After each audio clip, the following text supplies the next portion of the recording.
Hello my dear students, welcome to Clifford classes. আজকে আমরা আলোচনা করব সমষ্টিগত অর্থনীতি ও তার বিষয়বস্তু সম্পর্কে। তো আজকে আমাদের প্রশ্ন হলো যে সমষ্টিগত অর্থনীতি কাকে বলে, এর বিষয়বস্তু সম্পর্কে সংক্ষেপে আলোচনা করো। What is macroeconomics, briefly discuss its subject matter. তো প্রথমে আমরা দেখব যে সমষ্টিগত অর্থনীতি বা ম্যাক্রো ইকোনমিক্স কাকে বলে। সমষ্টিগত অর্থনীতি হলো কি না, অর্থনীতির একটি শাখা যা সমগ্র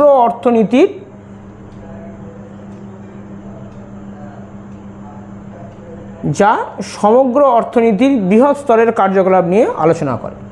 ম্যাক্রো ইকোনমিক্স কথাটি প্রথম কে ব্যবহার করেছেন? 1933 সালে ব্যবহার করেছেন অসলো ইউনিভার্সিটি, অর্থাৎ নরওয়ের অসলো ইউনিভার্সিটি। সেই অসলো ইউনিভার্সিটির অধ্যাপক র্যাগনার ফ্রিস, তিনি সর্বপ্রথম কী করেছে, এই ম্যাক্রো ইকোনমিক্স কথাটি ব্যবহার করেছেন।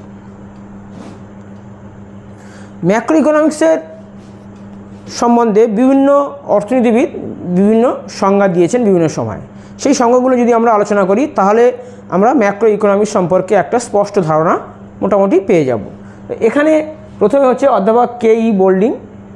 উনি বলেছেন যে সমষ্টিগত অর্থনীতি কোনো ব্যক্তির আয়ের পরিবর্তে জাতীয় আয়, অর্থাৎ একটা মাত্র ব্যক্তির আয় নয়, সেই ব্যক্তির আয়ের পরিবর্তে জাতীয় আয়। কী বলছে? কোনো নির্দিষ্ট দ্রব্যমূল্যের পরিবর্তে সাধারণ মূল্য, কোনো দ্রব্যের ব্যক্তিগত উৎপাদনের পরিবর্তে জাতীয় উৎপাদন আলোচনা করে। ঠিক আছে, অর্থাৎ একটি মাত্র বা কয়েকটি মাত্র দ্রব্যের পরিবর্তে বৃহৎ জিনিস সম্পর্কে আলোচনা করছে কি না সমষ্টিগত অর্থনীতি। অধ্যাপক বা অর্থনীতিবিদ জি অ্যাকলের মতে কি বলছে, সমষ্টিগত অর্থনীতি বৃহদায়তন পরিবেশে অর্থনৈতিক কার্যক্রম সম্পর্কে আলোচনা করে। অর্থাৎ এখানে পরিবেশটা কি বলছে, বৃহদায়তন পরিবেশ, এই কথাটা বলেছে। অর্থাৎ পরিবেশটা কি হবে, বৃহদায়তন হবে, এটা পরিবেশটা ছোট হবে না। ঠিক আছে। অধ্যাপক হেন্ডারসনের মতে, অধ্যাপক হেন্ডারসন এবং কুয়াঙ্কের মতে কি বলছে না, সমষ্টিগত অর্থনীতি আলোচনা করে সামগ্রিক বিষয়াদি। কি সামগ্রিক বিষয়াদি? না মোট কর্মসংস্থান, জাতীয় আয় প্রভৃতি। অর্থাৎ একটা দেশের মোট কর্মসংস্থান কতটা মানুষের, ঠিক আছে, কর্মসংস্থান হচ্ছে, জাতীয় আয় সমগ্র দেশের কতটা, সেটা সম্পর্কে আলোচনা করে কি সমষ্টিগত অর্থনীতি। ওরলে এম এমোস জুনিয়র, উনি বলেছেন ওনার ভাষায়, macroeconomics is the branch of economics, অবশ্যই branch of economics that studies the entire economy, entire সমগ্র অর্থনীতি আলোচনা মানে নিয়ে কি করে আলোচনা করে। অর্থাৎ সমষ্টিগত অর্থনীতি হচ্ছে অর্থনীতির শাখা যা সমগ্র অর্থনীতি নিয়ে আলোচনা করে। অধ্যাপক স্যামুয়েলসন এবং নরজুসের মতে বাহ্যিক চলককে অনিয়ন্ত্রিত ধরে নিয়ে অর্থনৈতিক নীতির মাধ্যমে সামগ্রিক লক্ষ্যে, এটা মাথায় রেখে দিতে হবে, সামগ্রিক লক্ষ্যে উপনীত হওয়ার প্রচেষ্টা যে বিষয়ের মাঝে নিহিত, তাই হলো কি সমষ্টিগত অর্থনীতি। অর্থাৎ সমষ্টিগত অর্থনীতি মানে হলো কি সমষ্টিগত বিষয় বা বৃহৎ বিষয় বা সামগ্রিক বিষয়। অর্থাৎ এই সমস্ত অর্থনীতিবিদের সংজ্ঞা আলোচনা করে আমরা সমষ্টিগত অর্থনীতির একটা ধারণা পেলাম। এরপরে আমরা আলোচনা করব না সমষ্টিগত অর্থনীতির কি কি বিষয়বস্তু আছে।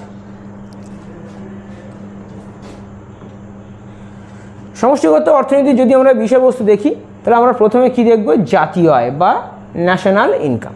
অর্থাৎ একটি দেশের মোট উৎপাদন, আয় ও ব্যয়ের পরিমাণ বিশ্লেষণ করা হয় এই জাতীয় আয়ের মাধ্যমে। অর্থাৎ জাতীয় আয় হলো একটি নির্দিষ্ট সময়, সাধারণত এক বছরে একটি দেশে উৎপাদিত সমস্ত চূড়ান্ত পণ্যের ও সেবার মোট মূল্য হলো জাতীয় আয়।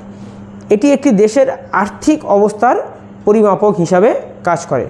জাতীয় আয় বিশ্লেষণ করলে কি বোঝা যায়? জাতীয় আয় বিশ্লেষণ করলে বোঝা যায় যে জনগণের জীবনমান কেমন, আয় বন্টন কতটা, সেটা সমান কি না, অর্থনীতির উৎপাদন ক্ষমতা কেমন, সেটা আমরা বুঝতে পারবো। জাতীয় আয়ের বিভিন্ন পরিমাপক রয়েছে, যেমন হচ্ছে কি এখানে জাতীয় আয়ের পরিমাপ, যেমন GDP, gross domestic product, GNP হচ্ছে কি গ্রস ন্যাশনাল প্রোডাক্ট, এনএনপি হচ্ছে কি নেট ন্যাশনাল প্রোডাক্ট এবং পার ক্যাপিটা ইনকাম। এইগুলো হলো কি না জাতীয় আয়ের হচ্ছে পরিমাপক। পরবর্তী বৈশিষ্ট্য আছে কি মুদ্রানীতি। মুদ্রানীতি কাকে বলছে না মুদ্রানীতি হলো কেন্দ্রীয় ব্যাংকের নেওয়া বিভিন্ন নীতি যার মাধ্যমে অর্থনীতিতে মুদ্রার প্রবাহ নিয়ন্ত্রণ করা হয়। অর্থাৎ কেন্দ্রীয় ব্যাংকের কি নীতি, এই নীতিটাই হচ্ছে মুদ্রানীতি। কি এর উদ্দেশ্য হলো অর্থনীতিতে মুদ্রার প্রবাহ নিয়ন্ত্রণ করা, অর্থাৎ মুদ্রার মূল্য স্থিতিশীলতা বজায় রাখা, অর্থনৈতিক বৃদ্ধি নিশ্চিত করা এবং বেকারত্ব নিয়ন্ত্রণ করা। মুদ্রানীতির যদি আমরা উপকরণ দেখি তাহলে আমরা কি দেখব, সুদের হার নির্ধারণ করা দেখব, আর কি দেখব নগদ জমার অনুপাত দেখব যেটাকে আছে CRR ক্যাশ রিজার্ভ রেশিও, খোলা বাজারে লেনদেন দেখব, ঠিক আছে, ওপেন মার্কেট অপারেশন দেখব, আর কি দেখব না বিধিবদ্ধ তারল্য অনুপাত দেখব, SLR দেখব, statutory liquidity ratio, bank rate দেখব, নৈতিক প্ররোচনা দেখব অর্থাৎ মোরাল সুয়েশন দেখব, মার্জিন নির্ধারণ, ঠিক আছে, মার্জিন রিকোয়ারমেন্টস দেখব। এই সমস্ত বিষয়গুলো হচ্ছে আমাদের মুদ্রানীতির উপাদান।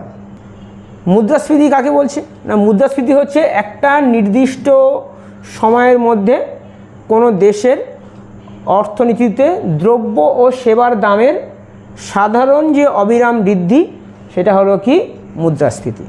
অর্থাৎ মুদ্রাস্ফীতি হচ্ছে যদি দাম স্তর ক্রমাগত বৃদ্ধি পায় সেটাকেই আমরা কি বলবো মুদ্রাস্ফীতি বলবো।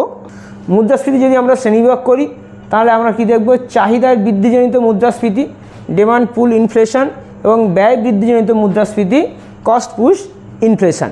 ঠিক আছে, এই মুদ্রাস্ফীতির ফলে কি মুদ্রার ক্রয় ক্ষমতা কমে যায়, অর্থাৎ একই পরিমাণ দ্রব্য দিয়ে আগের চেয়ে কম জিনিস কেনা যায়। যদি আমরা মুদ্রাস্ফীতির কারণ আলোচনা করি তাহলে আমরা মুদ্রাস্ফীতির কারণকে আমরা দুই ভাগে ভাগ করেছি, একবার শ্রেণীবিভাগ করেছি, একটা হচ্ছে চাহিদা বৃদ্ধিজনিত মুদ্রাস্ফীতি এবং ব্যয় বৃদ্ধিজনিত মুদ্রাস্ফীতি। চাহিদার ব্যয় বৃদ্ধিজনিত মুদ্রাস্ফীতি কি, যখন বাজারে পণ্যের চাহিদা সরবরাহের চেয়ে বেশি থাকে তখন এই মুদ্রাস্ফীতি দেখা দেয়। এর কারণ কি হতে পারে, সরকারি ব্যয় বৃদ্ধি, কর হ্রাস, সরকার কর কমিয়ে দিল, ভোগ ব্যয় বৃদ্ধি পেল, ঠিক আছে, যদি রপ্তানি বেড়ে যায়, অর্থের সরবরাহ যদি কোনো কারণে বৃদ্ধি পাচ্ছে, অর্থাৎ ব্যাংক লোন দিচ্ছে সরকার কোনো কারণে, মার্কেটে অর্থের সরবরাহ বেড়ে যাচ্ছে, এর ফলে কি হচ্ছে না চাহিদা বৃদ্ধিজনিত মুদ্রাস্ফীতি দেখা দিচ্ছে। আর ব্যয় বৃদ্ধিজনিত মুদ্রাস্ফীতি কি, যখন উৎপাদন খরচ বৃদ্ধি পায় তখন এই ধরনের মুদ্রাস্ফীতি দেখা দেয়। এর কারণ কি হতে পারে না কাঁচামালের দাম বৃদ্ধি, শ্রমিকের মজুরি বৃদ্ধি, পরিবহন খরচ বৃদ্ধি, আন্তর্জাতিক বাজারে তেলের দাম বৃদ্ধি, এছাড়াও কি কাঠামোগত কারণ স্ট্রাকচারাল ফ্যাক্টরস আছে, এবং প্রত্যাশিত মুদ্রাস্ফীতির কারণ হতে পারে। অর্থাৎ মুদ্রাস্ফীতি হলো কি পণ্য ও সেবার মূল্যমান বৃদ্ধির হার। যখন মুদ্রাস্ফীতি বেশি হয় তখন কি হয়, তখন টাকার ক্রয় ক্ষমতা কমে যায়, এটি জনগণের জীবনযাত্রার উপর কিন্তু নেগেটিভ এফেক্ট ফেলে। এর পরবর্তী পয়েন্ট কি আছে, এর পরবর্তী পয়েন্ট আছে কি বেকারত্ব বা আনএমপ্লয়মেন্ট। বেকারত্ব কাকে বলছে, বেকারত্ব হলো এমন একটা অবস্থা, এমন ব্যক্তিদের সংখ্যা যারা কাজ করতে সক্ষম ও ইচ্ছুক কিন্তু কাজ পাচ্ছে না। অর্থাৎ বেকারত্ব যখন বেশি হবে একটি দেশে তখন কিন্তু অর্থনৈতিক ও সামাজিক দিক থেকে একটা ভয়ানক সমস্যার সৃষ্টি হবে। এবারে বেকারত্বের ধরন কি, বেকারত্বের ধরন হচ্ছে স্বেচ্ছাকৃত বেকার বা ভলেন্টারি আনএমপ্লয়মেন্ট, এবং অনিচ্ছাকৃত বেকার বা ইনভলেন্টারি আনএমপ্লয়মেন্ট। স্বেচ্ছাকৃত বেকার কি, যখন কোনো ব্যক্তি প্রচলিত মজুরি হারে কাজ করতে ইচ্ছুক না থাকেন তখন তাকে কী হয় স্বেচ্ছাকৃত বেকার বলা হয়। যেমন কোনো ধনী ব্যক্তি, ঠিক আছে, বা আরামপ্রিয় ব্যক্তি, তার অনেক পয়সা আছে, সে কাজ করবে না, তাহলে এই ধরনের যে বেকারত্ব সেটা আমাদের সাধারণত আলোচনার বিষয় নয়। আমাদের আলোচনার বিষয় কি, আমাদের আলোচনার বিষয় হচ্ছে এই অনিচ্ছাকৃত বেকারত্ব। অনিচ্ছাকৃত বেকারত্ব কাকে বলছে, যখন ব্যক্তি ওই যে বললাম প্রচলিত মজুরিতে কী হয়েছে কাজ করতে ইচ্ছুক এবং সক্ষম কিন্তু সে কাজ পায় না, তখন সে এই ধরনের বেকারকে কি বলা হবে, তোমার অনিচ্ছাকৃত বেকার। এটা কিন্তু যথেষ্ট উদ্বেগের বিষয়। এই অনিচ্ছাকৃত যে বেকারত্ব, এই অনিচ্ছাকৃত বেকারত্বকে বিভিন্ন ভাগে ভাগ করা হয়। একটা চক্রাকার বেকারত্ব, না বাণিজ্য চক্রের উত্থান পতনের কারণে এটা সৃষ্টি হয়। যখন অর্থনীতিতে মন্দা দেখা দেয় তখন সামগ্রিক চাহিদা কমে যায়, তার ফলে কী হয় উৎপাদন ও কর্মসংস্থান বৃদ্ধি পায়।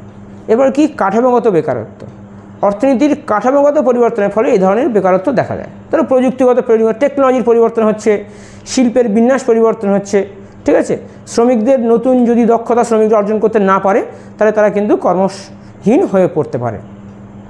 ঘর্ষণজনিত বেকারত্ব, যাকে ফ্রিকশনাল বেকারত্ব বলা হয়, অর্থাৎ আনএমপ্লয়মেন্ট, এটি শ্রম বাজারে কর্মীদের এক কাজ থেকে অন্য কাজে স্থানান্তরের সময় স্বল্পকালের জন্য সৃষ্ট বেকারত্ব।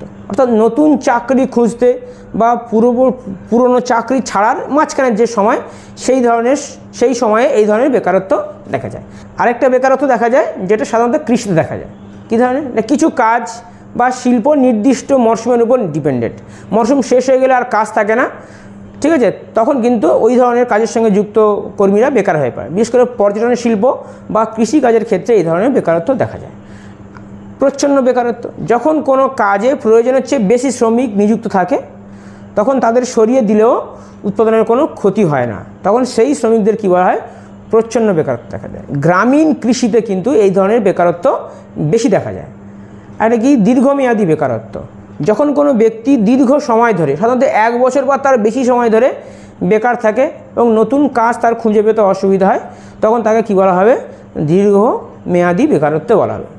প্রযুক্তিগত বেকারত্ব, নতুন টেকনোলজি আসার ফলে যখন শ্রমিকের প্রয়োজন কমে যায় তখন তারা কর্মহীন হয়ে পড়ে, তখন তাকে কী বলা হবে? প্রযুক্তিগত বেকারত্ব বলা হবে। এই যে জিনিসগুলো আমরা আলোচনা করলাম এগুলো হচ্ছে বেকারত্বের শ্রেণীবিভাগ। অর্থনীতির প্রেক্ষাপট এবং পরিস্থিতির উপর নির্ভর করে কিন্তু আরও বিভিন্ন ধরনের বেকারত্ব দেখা যেতে পারে। ম্যাক্রো ইকোনমিক্স এই সমস্যা বিশ্লেষণ করে এবং সরকার কিভাবে কাজের সুযোগ সৃষ্টি করে সেই সম্পর্কে একটা দিক নির্দেশনাও কিন্তু দিতে পারে। পরবর্তী পয়েন্ট, সামগ্রিক চাহিদা ও সরবরাহ, এগ্রিগেট ডিমান্ড অ্যান্ড সাপ্লাই। সামগ্রিক চাহিদা কাকে বলছে? না, সামগ্রিক চাহিদা হলো একটি নির্দিষ্ট সময়ে একটি অর্থনীতিতে সব ধরনের পণ্যের ও সেবার মোট চাহিদা। অর্থাৎ যতগুলো পণ্য আছে, যত ধরনের পণ্য আছে এবং যতগুলি সেবা ক্ষেত্র আছে তার মোট চাহিদা হচ্ছে কি? সামগ্রিক চাহিদা, অর্থাৎ এগ্রিগেট ডিমান্ড। আর সামগ্রিক সরবরাহ কি? অর্থাৎ সরবরাহ কি? না, এগ্রিগেট সাপ্লাই।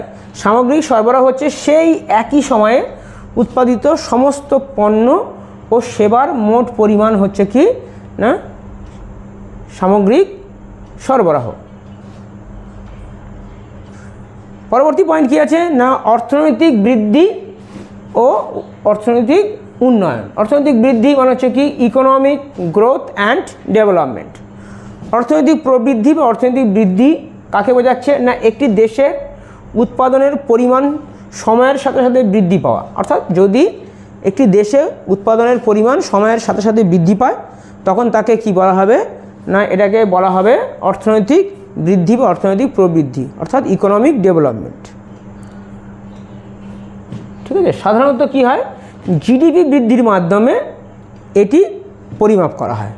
ঠিক আছে, আর হলো অর্থনৈতিক উন্নয়ন, এটা হলো অর্থনৈতিক প্রবৃদ্ধি বা অর্থনৈতিক বৃদ্ধি, অর্থনৈতিক উন্নয়ন বা ইকোনমিক হচ্ছে ডেভেলপমেন্ট। অর্থনৈতিক উন্নয়ন হলো কি? সামগ্রিকভাবে জনগণের জীবন মানের উন্নয়ন, যার মধ্যে শিক্ষা, স্বাস্থ্য, দারিদ্র্য হ্রাস, সামাজিক নিরাপত্তা এইগুলো সবগুলো থাকে। এই যে জিনিসগুলো যার মধ্যে থাকবে সেটা হচ্ছে কি? অর্থনৈতিক উন্নয়ন। অর্থাৎ একটি দেশের অর্থনৈতিক উন্নয়ন কিন্তু খুবই জরুরি বিষয়। ঠিক, পরবর্তী পয়েন্ট আছে আন্তর্জাতিক বাণিজ্য ও বিনিয়োগ, অর্থাৎ ইন্টারন্যাশনাল ট্রেড অ্যান্ড ইনভেস্টমেন্ট। একটি দেশ যখন অন্য দেশের সঙ্গে পণ্য সেবা লেনদেন করে, অর্থাৎ এক দেশ থেকে যখন আরেক দেশে পণ্য সেবা লেনদেন করে তখন তাকে কি? আন্তর্জাতিক বাণিজ্য বলে বা ইন্টারন্যাশনাল ট্রেড বলে। আর এক দেশ থেকে যখন অন্য দেশে অর্থ বিনিয়োগ করে, অর্থাৎ যখন অর্থ বিনিয়োগ করা হয়, ইনভেস্ট করা হয়, তখন তাকে কী হয়? আন্তর্জাতিক বিনিয়োগ বলা হয়। ঠিক আছে, অর্থাৎ এই দুটো আলাদা বিষয়। ম্যাক্রো ইকোনমিক্স আন্তর্জাতিক বাণিজ্যের প্রভাব, বাণিজ্য ঘাটতি ও বাণিজ্য উদ্বৃত্ত বিশ্লেষণ করে। একই সঙ্গে বৈদেশিক বিনিয়োগ কিভাবে হয়, কিভাবে তা অর্থনীতিকে উন্নত করে তা নিয়েও গবেষণা করে। এইভাবে কি করে? না, ম্যাক্রো ইকোনমিক্স অর্থাৎ সমষ্টিগত অর্থনীতি বৃহৎ স্তরে একটি দেশের অর্থনৈতিক অবস্থা বিশ্লেষণ করে এবং দীর্ঘমেয়াদী স্থিতিশীলতার পথে এগিয়ে নিয়ে যায়। ঠিক আছে, তো এটা হচ্ছে আমাদের আজকের আলোচনার বিষয়, ম্যাক্রো ইকোনমিক্স কাকে বলে এবং তার সাবজেক্ট ম্যাটার তার বিষয়বস্তু কী ছিল, যেটা আমরা আলোচনা করলাম এবং সেটা তোমাদের ক্লিয়ার হয়েছে আশা করা যায়। যদি এ বিষয়ে কোনো প্রশ্ন থাকে তাহলে আমাদেরকে কমেন্ট করবে এবং এই সম্পর্কিত যদি নোটস প্রয়োজন হয় তাহলে আমাদেরকে জানাবে, আমরা তোমাদেরকে এই নোটস প্রোভাইড করে দেব। তো আজকে এই পর্যন্ত, দেখা হচ্ছে পরের ভিডিওতে। ধন্যবাদ।